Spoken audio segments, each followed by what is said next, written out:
गिरिराज प्रसाद मीणा, प्राध्यापक राजनीति विज्ञान, राजकीय वरिष्ठ उपाध्याय संस्कृत विद्यालय दौसा।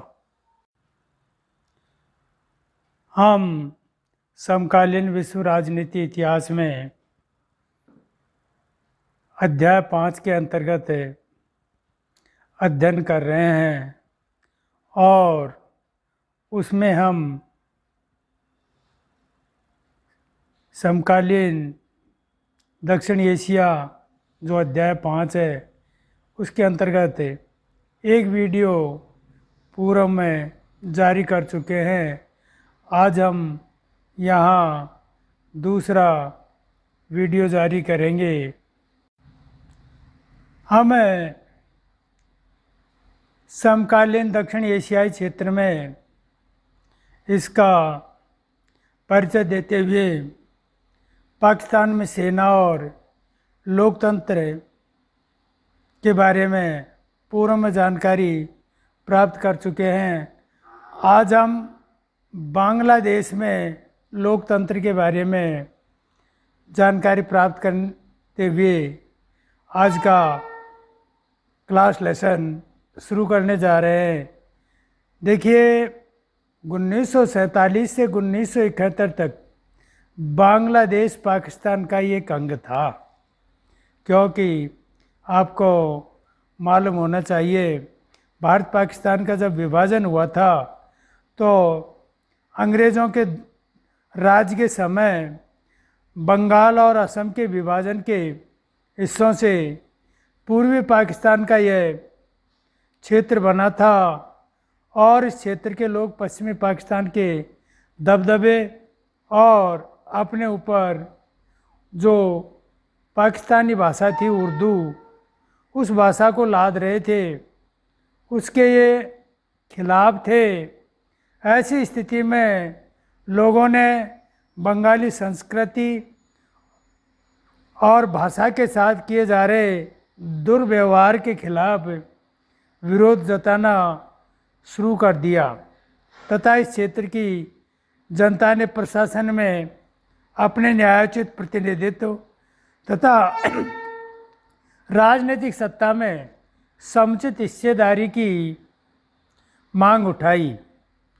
पश्चिमी पाकिस्तान के प्रभुत्व के खिलाफ जन संघर्ष के नेतृत्व शेख मुजीर रहमान ने किया।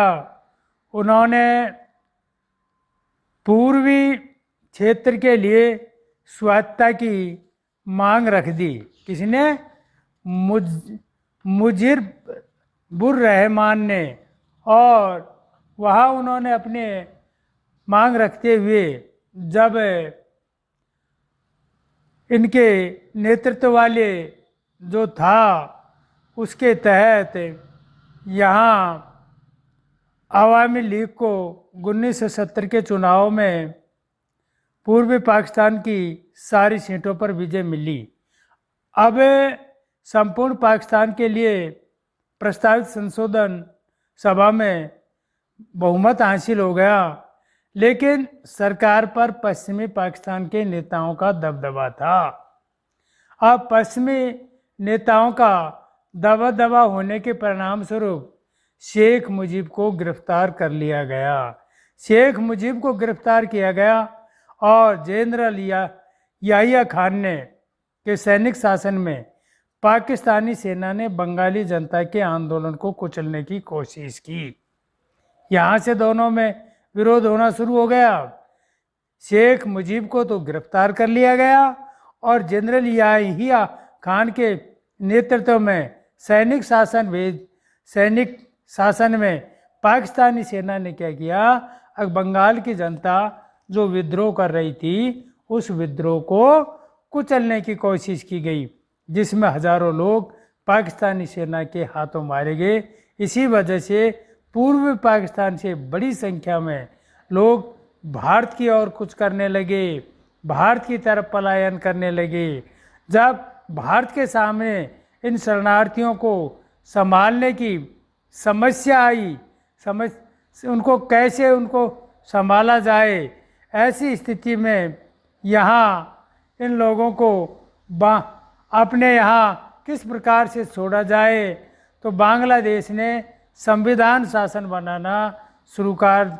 बनाकर अपने को एक धर्मनिरपेक्ष लोकतांत्रिक तथा समाजवादी देश बनाने का प्रयास किया। अर्थात 1971 में जब ये स्थिति आ गई थी तो भारत ने की सरकार ने भी उसमें हस्तक्षेप करना शुरू कर दिया और भारतीय सरकार ने पूर्वी पाकिस्तानों के लोगों की आज़ादी की मांग का समर्थन किया ऐसे और उन्हें वित्तीय और सैन्य सहायता दी, जिसके परिणाम स्वरूप सन 1971 में भारत और पाकिस्तान के बीच युद्ध छिड़ गया। जब भारत पाकिस्तान के बीच में युद्ध छिड़ा तो युद्ध की समाप्ति पूर्वी पाकिस्तान में पाकिस्तानी सेना का आत्मसमर्पण तथा एक स्वतंत्र राष्ट्र बांग्लादेश का निर्माण हुआ।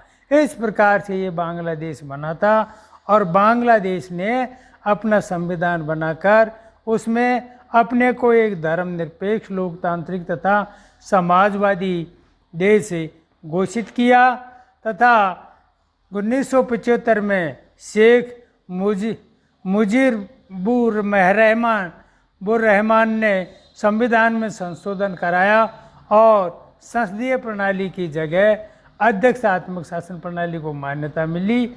शेख मुजीब ने अपनी पार्टी आवाम लीग को वहाँ छोड़कर अन्य सभी पार्टियों को समाप्त कर दिया। ये शेख मुजरिम ने किया था। क्या किया था? अब उसने अपनी पार्टी को छोड़ करके शेष जो पार्टियां थी उन सभी पार्टियों को समाप्त कर दिया। और ऐसी स्थिति में 1979 में बांग्लादेश नेशनल पार्टी जियाउर रहमान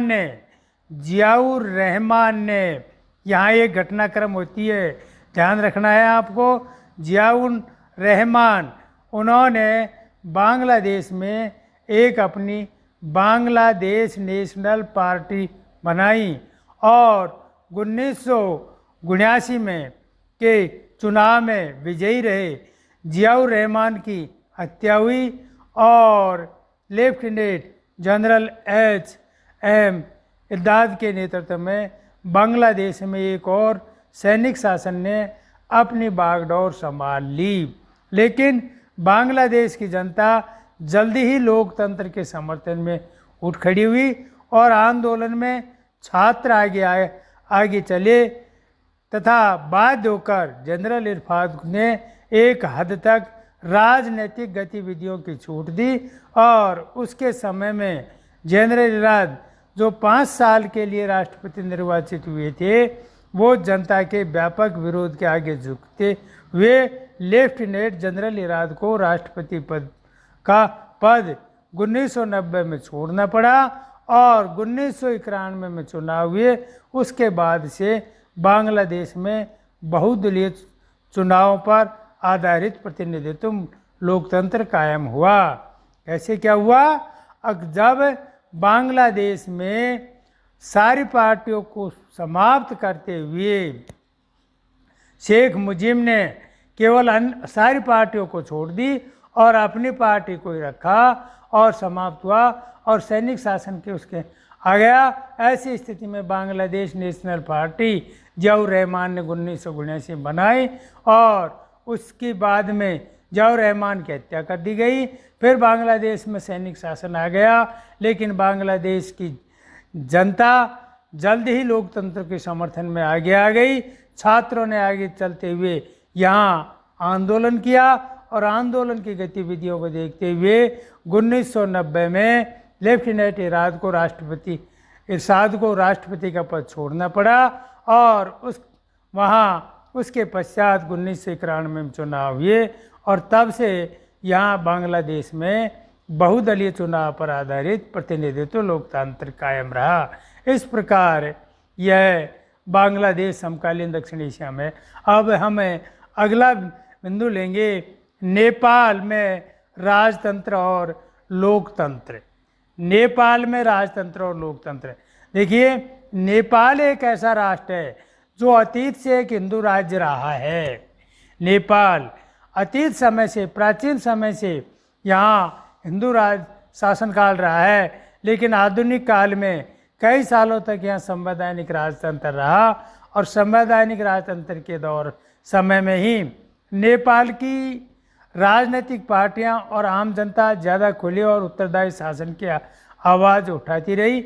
लेकिन हुआ क्या कि राजा ने सेना की सहायता से शासन पर पूरा नियंत्रण कर लिया और नेपाल में लोकतंत्र की राह अवरुद्ध हो गई। अर्थात यहाँ पर सबसे बड़ी बात क्या हुई, संवैधानिक राजतंत्र के दौर में नेपाल की राजनीतिक पार्टियां आम जनता में उत्तरदायी शासन की आवाज़ उठाने लगे, लेकिन राजा ने सेना की सहायता से शासन पर पूरा नियंत्रण कर लिया और नेपाल में लोकतंत्र की राह अवरुद्ध कर दी। ऐसी स्थिति में एक मजबूत लोकतंत्र समर्थन आंदोलन की चपेट में राजा ने 1990 में लोकतांत्रिक संविधान की मांग मान ली। 1990 में जब जनता का लोकतंत्र समर्थन आंदोलन चल रहा था तो राजा ने उसकी बात मान ली और राजा ने उसकी बात मानने के पश्चात यहाँ पर जो जन समस्याएं हुई उन समस्याओं से बरा देखते हुए यहाँ पर विभिन्न प्रकार से अपनी स्थितियों को बरकरार रखा और नेपाल के अंतर्गत जो हुक्म था उसमें मोटे तौर पर जो अहिंसक रहे प्रतिरोध का नेतृत्व 7 दलों के गठबंधन ने सेनामवाद का किया और कुछ समय तक राजा की सेना, लोकतंत्र के समर्थक और माओवादियों के बीच त्रिकोणात्मक संघर्ष हुआ, लेकिन 2002 में इसे भंग कर दिया गया और मोटे तौर पर अहिंसक रहे, जिसके नेतृत्व 7 गठबंधनों ने किया और ये माओवादी तथा सामाजिक कार्यकर्ताओं ने या सामाजिक उन्होंने कार्यकर्ताओं ने इस कार्य को किया। ऐसी स्थिति में अप्रैल 2006 में यहाँ देशव्यापी एक आंदोलन या समर्थन प्रदर्शित हुए, जिसके परिणाम स्वरूप यहाँ विभिन्न प्रकार से नेपाल में प्रदर्शन हुए। लोकतंत्र समर्थन और लोकतंत्र समर्थन के साथ साथ शक्तियों ने भी अपनी बड़ी जीत हासिल की। जब वहाँ का राजा था ज्ञानेंद्र, उसने बाध्य होकर के संसद को बहाल कर दिया और कौन सी संसद को, जो 2002 में भंग की गई थी, उसे भंग कर दिया गया था और उसके बाद नेपाल में लोकतंत्र की आमद पर अब लगभग मुकम्मल हो गई। सभी ने लोकतंत्र की बात को मान लिया और नेपाल ने अपने इतिहास में एक अद्वितीय दौर से गुजरते हुए नेपाल का संविधान लिखने के लिए वहाँ संविधान सभा का गठन हुआ। नेपाल में कुछ लोगों का मानना है कि अलंकारिक अर्थों में राजा का पद कायम रखना जरूरी है ताकि नेपाल अपने अतीत से जुड़े रहें और माओवाद समूह ने सशस्त्र संघर्ष की राह छोड़ देने की बात ली और माओवादी चाहते थे कि संविधान में मूलगामी सामाजिक आर्थिक पुनर्रचना के कार्यक्रमों को शामिल किया जाए, लेकिन 7 दलों के गठबंधन में शामिल हर एक दल को यह बात स्वीकार नहीं हुई। ऐसी स्थिति में माओवादी और कुछ अन्य जो राजनीतिक समूह थे, उन्होंने भारत की सरकार और नेपाल के भविष्य को ध्यान में रखते हुए भारत सरकार की भूमिका को लेकर यहाँ बहुत शंकित रहे और 2008 में नेपाल राजतंत्र को ख़त्म करने के बाद लोकतांत्रिक गणराज्य बना और 2015 में नेपाल ने अपना खुद का नया संविधान बनाया। इस प्रकार से ये नेपाल में विभिन्न तरीक़ों से राजनीति का प्रक्षेपात्र रहा और 2015 में जाकर के वहाँ लोकतांत्रिक सरकार की स्थापना हुई।